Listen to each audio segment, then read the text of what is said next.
நமது கலாச்சாரம், நமது பண்பாடு எப்போதும் நம்முடன் நீடித்து இருக்கும். சப்ஸ்கிரைப் திலக். ஒரு அசரீரி வாக்கு பொய்த்து விட முடியும், அடுத்து வரும் அசரீரி வாக்கு பொய்யாக முடியாது. நானே என் கண்ணால் அந்த குழந்தையை ஆகாசத்தில் 8 கரத்துடன் சக்தி வடிவத்தில் கண்டேன். அந்த சக்தி வடிவம் எச்சரிக்கை விட்டது, எங்கோ ஒரு மூலையில் என்னை கொல்ல வந்தவன் பிறந்து விட்டான் என்று. இதன் பொருள் என்ன? முதலில் சொன்ன அசரீரி வாக்கும் பொய்யாகவில்லை என்பது தானே? அது மட்டும் அல்ல, இந்த கம்சனின் கணக்கை முடிக்க ஒரு சூழ்ச்சி நடக்கிறது. இல்லை என்றால் 8வது பிறந்ததையே நான் குழந்தையாக இல்லை. எனது மாளிகையில் ஏதோ சதி நடக்கிறது. சூழ்ச்சி புரிய வழியமைத்து தர இங்கு எவனோ இருக்கத்தான் வேண்டும். உடனடியாக எனது ஆணை என்னவென்றால், தேவகிக்கு பெண் குழந்தை பிறந்த அன்று இரவு சிறைக்கூட காவல் பணியில் யார் யார் இருந்தார்களோ அவர்களின் தலைகள் மக்களின் முன்னிலையில் யானையின் காலால் நசுக்கப்பட வேண்டும்.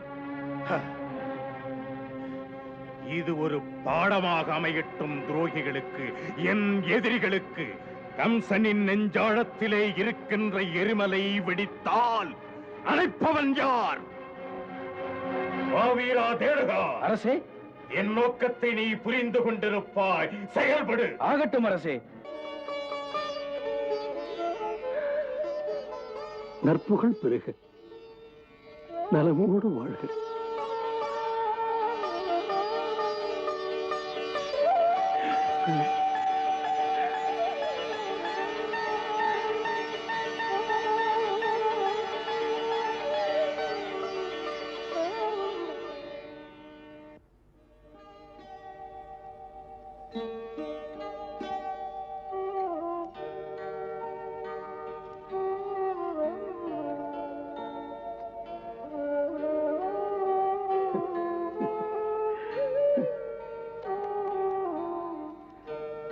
வசுதேவா, உன்னை போன்ற மகனை, தேவகியை போன்ற மருமகளை பெற்றதில் எனக்கு எத்தனை பெருமை.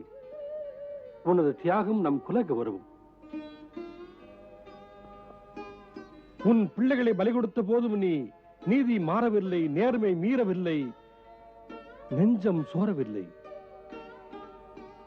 தர்மத்தில் நம்பிக்கை வைத்து நீ பெற்ற பிள்ளைகளை இழந்த பிறகும் கூட நேர்மை காக்க நிமிர்ந்து நிற்கும் வசுதேவா, உன்னை கண்டு அமரராகிவிட்ட நமது முன்னோர்கள் பெருமையில் பூரித்து போவார்கள்.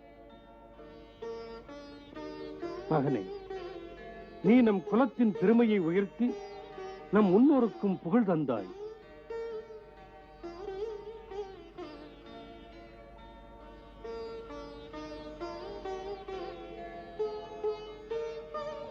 மருமகளே, உலகத்தில் உன்னை போன்ற ஒரு தியாகத்தாய் 6 பிள்ளைகளை பறிகொடுத்தவள். அவள் சுமக்கும் வேதனைகள் என்னால் உணர முடியும். கணவன் வாக்கை காக்க கடுஞ்சிறையில் நீ வாழ்ந்தது வாழ்க்கை அல்ல, அது ஒரு வேள்வி. அதன் காரணமாக நீ இங்கு எல்லாருக்கும் வணக்கத்துக்குரியவள். மகளே, அப்படி உன்னை அழைப்பதிலே ஒரு ஆனந்தம். மருமகளும் பெற்ற மகள் போல்தானே உன் தியாக வாழ்க்கை. ஆம், அது மானுடத்தை உயர்த்தும் வாழ்க்கை. தேவகி உனக்காக தெய்வத்திடம் வேண்டினே. பிரபு சிறையிலே நீ அவளுக்கு துணையிரு என்று. பெரியோர்கள் எல்லாம் இதயபூர்வமாக தியானம் செய்தால் அந்த பெரியோரின் தியானத்தின் சக்தி பாதிக்கப்பட்டவர்களுக்கு கவச்சமாக இருந்து காப்பாற்றும். அனுபவம் மனதிலே உறுதியை கொடுத்தது. இது தம்முடைய வாழ்த்துக்களின் பலன். சிறைப்பட்டிருந்த எங்களுக்கு திரும்பவும் தங்களுக்கு பணி செய்கின்ற வாய்ப்பு கிடைத்தது.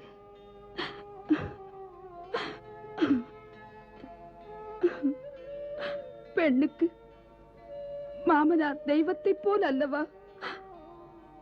தெய்வமே, அந்த தெய்வத்திடம் எனக்காக பேசுங்கள். இந்த தாய்ப்பட்ட பாட்டை சொல்லி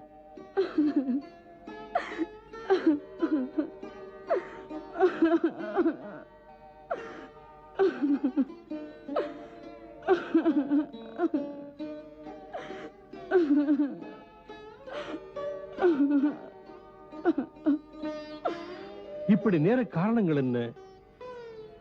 எந்த அநாத ரட்சகனை பற்றி அன்று அசரீரி சொன்னதோ அது நிகழவில்லையே. நிகழ்வது கம்சனின் கொடுமைகள் தானே. அவன் அவன் சொன்னபடி வரவில்லையே. மன்னவா, இப்படி ஒரு கேள்வி எல்லார் மனதிலும் இருந்தும் மௌனமாக இருக்கிறார்கள். அந்த 8வது கர்ப்பத்தை பற்றி, அது செயல்பட போவதை விளக்கி தேவி சொல்வதை வைத்து பார்த்தால் இதன் பின்னால் இருக்கும் தெய்வீக சக்திகளின் திட்டம் தெரிகிறது. இதை நிரூபிக்க மானிட பிறவிகளான நமக்கு சக்தி இல்லை. இதை அறிந்தவர் குருதேவர் கர்கர் மட்டும்தான். அந்த குருமகான் சொன்னார் பேச்சினிடையே 7வது கருவுற்ற சமயத்தில் கருச்சிதைவு உண்டான காரணத்தை. காரணமா? என்ன காரணம்? ஆமாம் வசுதேவரே, உங்களை அப்பொழுதே சிறைக்கூடத்தில் சந்திக்க இருந்தேன். பிறகு சூழ்நிலை வேறு விதமாக மாறிவிட்டது, சொல்ல முடியவில்லை. அதுதான் ஏன்? அவர் உரிய நேரம் வரும்பொழுது இதற்கு விளக்கங்கள் தரப்படும் என்றார். பொதுப்படையாக அவர் பேசியதற்கு வெளிப்படையாக நீங்கள் சந்திக்கும் போது சொல்வார். உங்கள் ஐயம் அனைத்தையும் நீக்குவார். மேலும் இது நிச்சயமாக கர்ப்பச்சிதைவே அல்ல,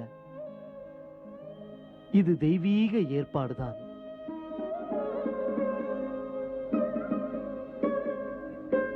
ஆனந்தமான ஒரு செய்தி கொண்டு வந்திருக்கிறேன். அப்படியா? என்ன விஷயம்? எதிர்பார்த்திருக்கவே மாட்டீர்கள், அத்தனை இனிப்பான செய்தி. நந்தகோபரே, முதலில் விஷயத்தை சொல்லுங்கள். என்ன என்ன செய்தி? நம் வசுதேவரையும் தேவகியையும் கம்சன் சிறையிலிருந்து விடுதலை செய்து விட்டான். என்ன? நமது கிராமத்து பெண்கள் மதுராவுக்கு சென்று வருகையில் அவர்களை இவர்கள் பார்த்திருக்கிறார்கள். வசுதேவரும் தேவகியும் அவர்கள் தந்தையின் மாளிகைக்கு செல்வதையும் பார்த்திருக்கிறார்கள். விநாயக பெருமானே, பிரபு, உனக்கு கோடி கோடி வணக்கங்கள், கோடி கோடி வணக்கங்கள். இதெல்லாம் தேவி மாதாவின் திருவருள். ஹே தேவி மாதா, பசுக்களை உன் பெயரால் தானம் செய்கிறேன் என்று பிரார்த்தனை செய்து கொண்டேன்.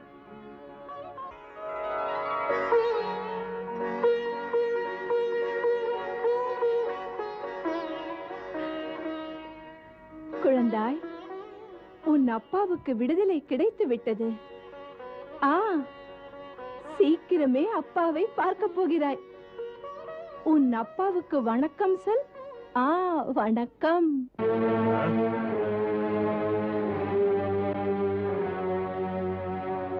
பிரலம்பா, கேசி, அரிஷ்டா, அன்பு சாணூரா. மன்னவா, தேவி தெரிவித்தபடி நடந்தாலும் நடக்கலாம். தேவர்களெல்லாம் என்னை கொன்று முடிக்க ஏதோ திட்டமிடுகிறார்கள். அரண்மனை ஒற்றர் தந்த செய்தி, நாடெங்கும் இன்று நடக்கும் விவாதங்கள் என்னவென்றால், இந்த கம்சனை கொல்ல போகிறவன் பிறந்து விட்டானாம். நமது எதிரிகள் இந்த செய்தியை பரப்புகிறார்கள். அவர்களின் கணிப்பு கம்சன் கலங்கி ஒடுங்கி விடுவான் என்று. அவர்களுக்கு இது தெரியாது. தாக்குதல்கள், எதிர்ப்புகள் எனது சக்தியை இன்னும் அதிகரிக்கிறது என்று. கம்சனின் வீரத்தை கண்டு நடுக்கம். ஆனால் நான் யாருக்குமே நடுங்க மாட்டேன். தேவர்களுக்கு அரசன் இந்திரன் ஆண்மையற்றவன். மற்ற 3 சக்திகள், ஒரு படைப்பாளி பிரம்மா, சாம்பல் பூசும் சிவன், இன்னொருவன் மாயாவி விஷ்ணு. இந்த மூவருக்கும் என் முன்னின்று போர் புரியும் வலிமையே கிடையாது. மாவீரன் என்னை எதிர்க்க இனி இங்கு யாருமே இல்லை. என்னை தட்டி பார்க்க ஒருவருமே இல்லை.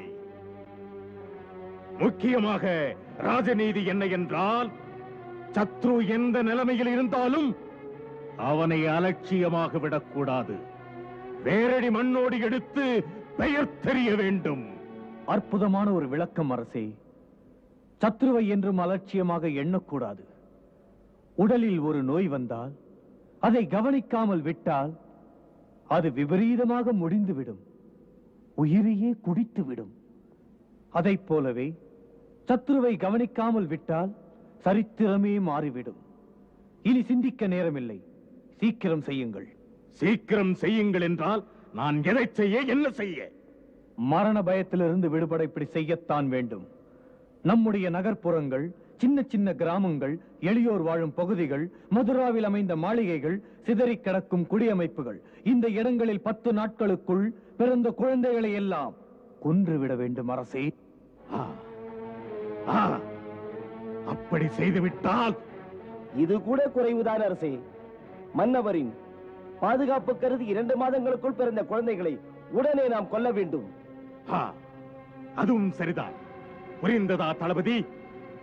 நாம் ஆளும் பகுதியில் 2 மாதங்களுக்குள் பிறந்த குழந்தைகள் ஒன்று கூட உயிரோடு இருக்கக்கூடாது. ஆணையிடுங்கள் மன்னவா.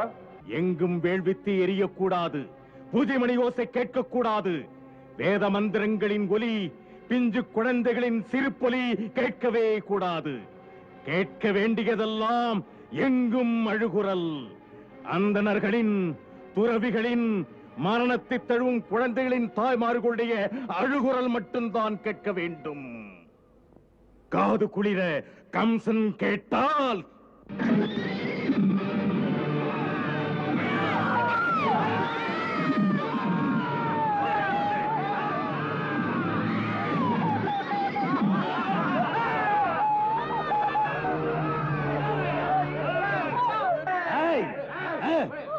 குழந்தை என்னிடம் கொடு, கொடு குழந்தை.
கொடுமைக்கும் ஒரு அளவுண்டு, எங்களுக்கும் மனமுண்டு.